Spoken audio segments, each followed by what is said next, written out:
čudnim tim pričama mojim, John.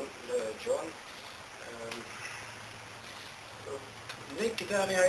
idem ja baš brat žirove i sad i ono šuma ono pred večer, ali još uvijek vidi i čujem ja, aj, dođi meni,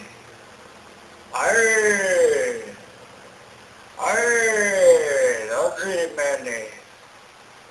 dođi meni, aj,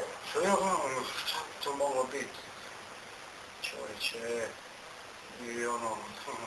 fakat ono, nije mi bilo više ni do žireva, ni do ničega, i idem malo dalje, pa ovako i ja čujem, aj, dođi meni, i ja onda vidim, ono, Vuk zove tebe kapicu, i kao,